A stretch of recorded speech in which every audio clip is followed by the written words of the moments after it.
Hey everyone, it's Michael Jones for Wild Waters. Naturally, Dan Egan's a ski bum, so this springtime he found himself out at Whistler, British Columbia, doing some great spring skiing. But while they were out there, the camera crew had a chance to catch up with Kevin Kish of Whistler Fly Fishing Guide Service, and they caught some Dolly Varden, and they cut some cutthroat, and they had a great time. So let's see what all the action was all about. My name is Kevin Kish, and I'm a local fishing guide in Whistler. I work at a Whistler. I live in a small town just north of Whistler called Pemberton. I guide year-round, one of those lucky few that gets to do it all year in the winter and the summer. Travel a little bit with the job too, work at a lodge up north. And I'm one of those lucky people that gets to do something that he absolutely loves for a living. Whistler Fishing Guides is a year-round guiding operation.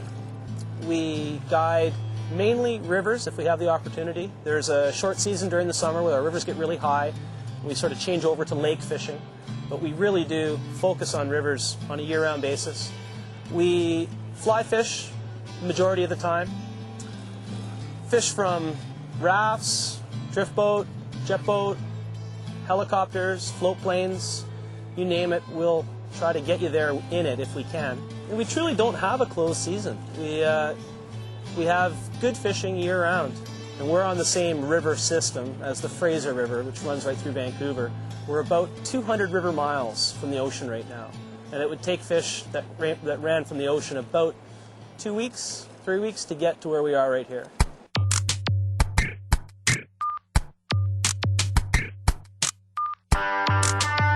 Our cutthroat here are coastal, so they're really silver and they don't have a lot of the reds and yellows that you'd find on cutthroat elsewhere. Looks a lot like a rainbow. There's a small orange slash under his throat that'll tell me he's a cutthroat. And he also has teeth on his tongue and teeth on the inside of his mouth where rainbows don't. Both the cutthroat and the rainbows are acrobatic fish, and they jump and leap. Anywhere from a pound to maybe 3 or 4 pounds on the big side of things. And they're good fun. They're all wild fish. They pull hard. The dollies, on the other hand, are a little bit bigger, maybe average 2 to maybe 6 pounds. And they're a lot like browns in the sense they don't really jump. They sort of stay down and tug and pull. So the fly is a blue attractor pattern. We change flies from above. This is truly a fly that I'm fishing for bigger fish with. The cutthroat and the dollies and the rainbows will take it out here, but I'd really like to catch something bigger, Chinook or steelhead. It's tied with a loop on the back so that you can pull the hook off the back of the fly, change the hook, and then put it back on. So if it rubs the rocks, you're not going to lose your fly. We have all the same aquatic insects in this river that you would find elsewhere, stoneflies, mayflies, and the like. But really, the fish in here want the big ticket meal item, which is another fish. In the fall time, there were salmon here spawning, and the eggs are now hatching into salmon fry. And the salmon fry are really what the resident fish are wanting to eat.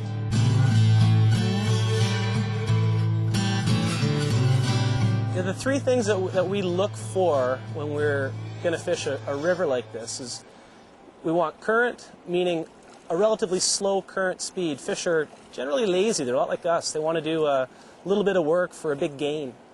We're also looking for structure, meaning boulders, rocks, ledges, undulations in the bottom of the river. And we're also looking for depth. And fly fishing, anything deeper than sort of 7 or 8 feet makes it real difficult. So we're always looking for that 2.5 maybe 6 feet in depth to be a prime area.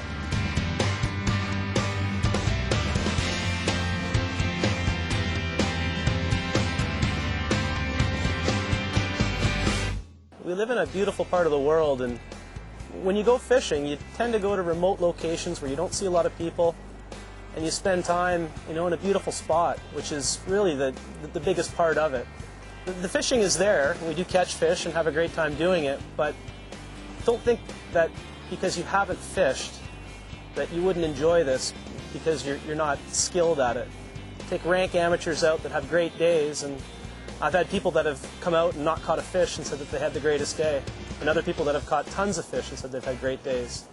So the fishing itself is truly secondary.